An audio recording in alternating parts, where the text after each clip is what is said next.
Can you give me a breakdown on some of the imagery on some of the single artwork? Because a lot of people be like, this motherfucker's got a devil mask on, a lot of devil shit. Right. I'm atheist. Right. I don't give a shit. But I'm just curious, what is your what's the purpose of the imagery? Yeah, so there's it's homage. So it's actually a cultural reference.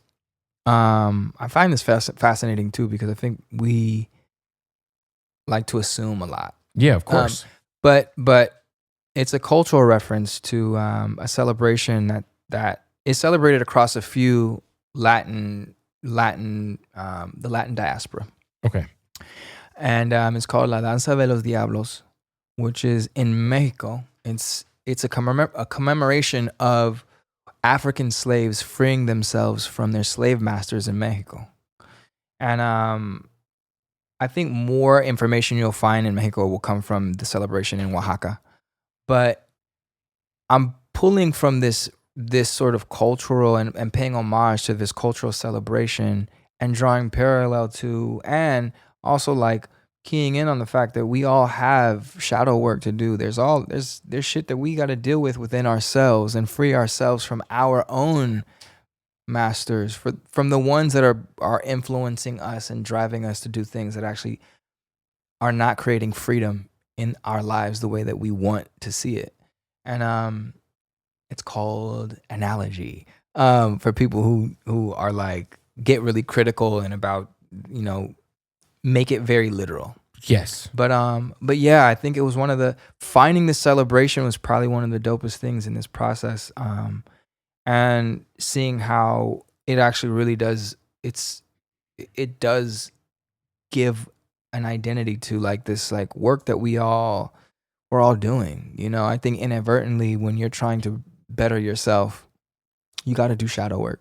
You got to make peace or get rid of or kill off some of your demons. I feel like you've always like made music that would make me think that you've dabbled in some psychedelics. Is that fair? Oh yeah, we love psychedelics.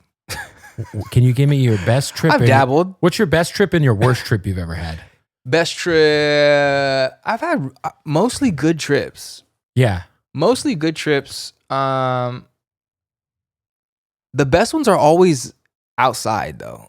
Yeah. Like out, like either by water or in the forest kind of vibe. Maybe not in the forest, but like the camping. Sky's popping, yeah. The sky is out. You know what I mean? Like you're looking at the trees and you're like, wow, we really are one. I remember one time I tripped out looking at a flame for like an hour. I was like, yo, that fire is crazy. If you really crazy. look at fire, it's crazy.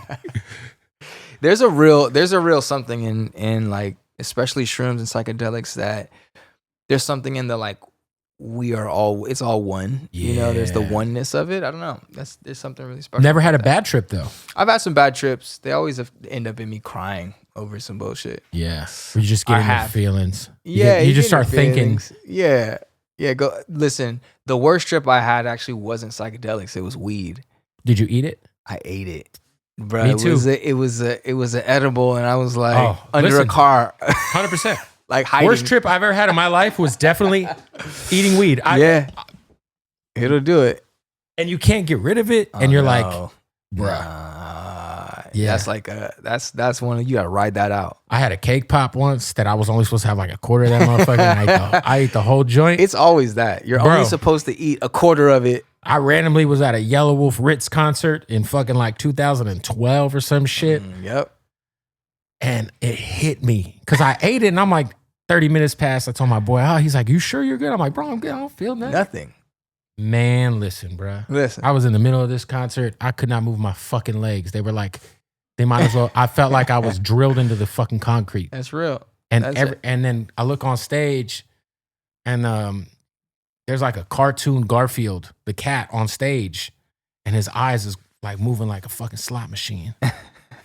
Bro. And then have you ever been so high where there's a lot of people around that you could like hone in on people's conversations from far away, or you hear it all. Oh, like you hear everything that you're like you wouldn't hear otherwise. Yeah, gives you like superpowers kind of. It's a trip. And do you ever feel like? Have you ever been so high where you feel like you're on like a sitcom? You're like, is this real? Yes. Like, am I in the middle of like some 100%? Like, is this like? And whenever I get that high, it's almost like the things that would happen on a sitcom happen in front of me. Oh yeah. And you're like, wait a minute. Yeah. What the fuck? Yeah. Yeah, craziness.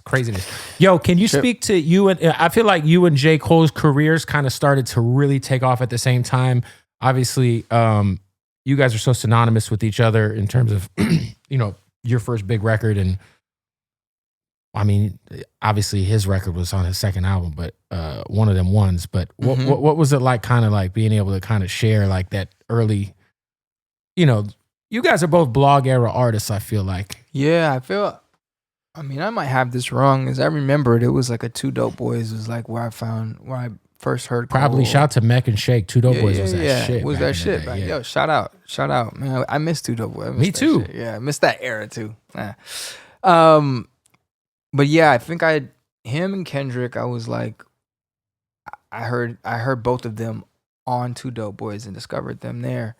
And Cole had mixtapes. Maybe he had some album. Did he have an album? No, he probably had the mixtape run. It was like the warm up and I think it was the warm up. It was one of those. Friday Night Lights. Cole, forgive me if I got that order wrong. My bad, bro. Because I feel like All I Want Is You came out before his first album.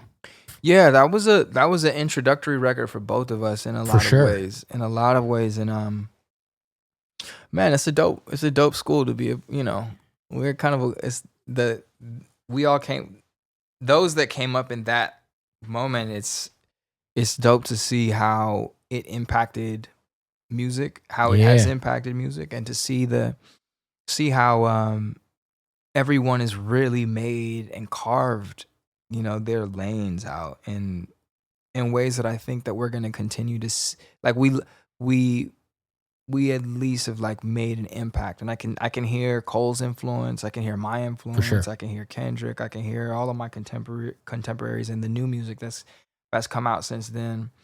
And I think this is the kind of artist that I'm really grateful to kind of be around and in association with in terms of like that impact and what have you. I'm really grateful to kind of be a part of that class. Yeah, and you were like a part of the R&B guys who were taking advantage of like I feel like the Art Dealer Chic projects were like just straight to the internet for the fans.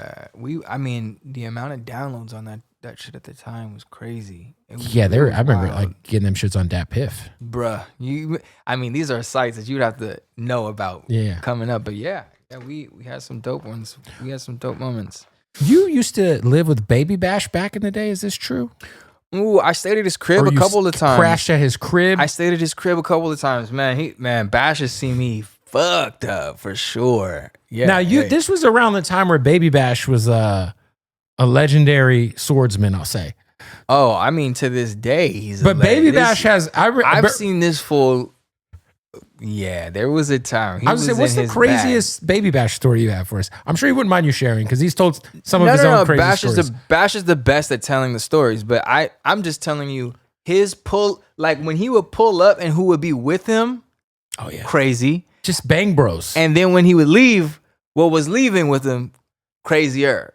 It would be like that. And also like just nonchalant. Like no yeah, problem. He would always like every time we would hang out, he would like just tell me about the latest like porn chick he's taken down. Yeah. And I'd be like, that's dog, Bash. Who's left? That's from a Bash. certain era. Because I think Bash is retired now. But yeah. From that era, there's like every like porn chick that existed that was on Brazzers or Bang Bros, Baby Bash has a story about. Damn, Brazzers or Bang Bros is crazy. It was an era. All of them. Yeah.